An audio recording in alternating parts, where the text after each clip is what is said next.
So I think that's why he's been successful, is because he is willing to learn. I think he's just a learning machine in ways that most investors are not. I mean, it's well known that his investing process is sitting on the couch reading a book 10 hours a day. He's not trading. He's not on the phone with his broker. He's just trying to learn how the world works and updating his view and using the core principles that never change and applying those core principles to how the world has evolved and where the world is today. What would you say are his core principles? I mean, he wants to invest in companies that have good, honest, competent CEOs. He wants to invest at a good price and make sure he's not paying a too rich valuation. And he wants to invest, as you mentioned, in a company that he understands and a business that he understands so that he has a high degree of confidence, at least in where the industry is going. Those are the really basic core principles. Now, someone like Buffett could talk for 2 weeks straight about the details of those topics that I just mentioned. It's not that simple. He's the best at it, and he's one of the richest men in the world because he's so good at the details of those principles.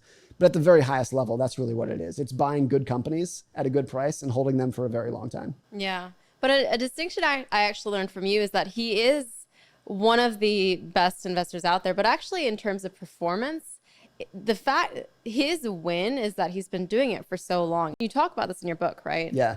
So like if you look at Warren Buffett's net worth, he's 90 years old, 91 or 2, something like that. And he's worth $100 billion. And he's given away about $50 billion. So let's say he's worth $150 billion if you count what he's given away. 99% of that money was accumulated after his 50th birthday.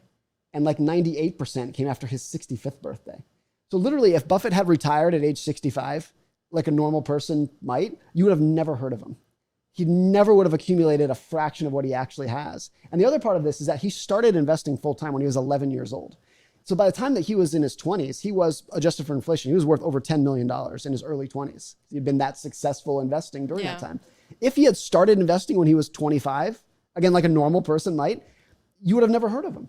The whole secret to his success is that he's been a good investor, not an amazing investor, but a very good investor for 80 years. And the time is everything in there. And it's so easy to overlook that because everyone in the industry, when they're trying to answer the question, like, how has he done it? How is he so successful? They go into all this grand detail about how he values companies and what he looks for in products and market cycles. When really the big takeaway, especially for everyday people like you and I, the big takeaway is he's been doing this for 80 years. That's the takeaway. And I think for ordinary people, even if you're not as good an investor as he is, if you can earn average returns for an above average period of time, it equals magic in investing.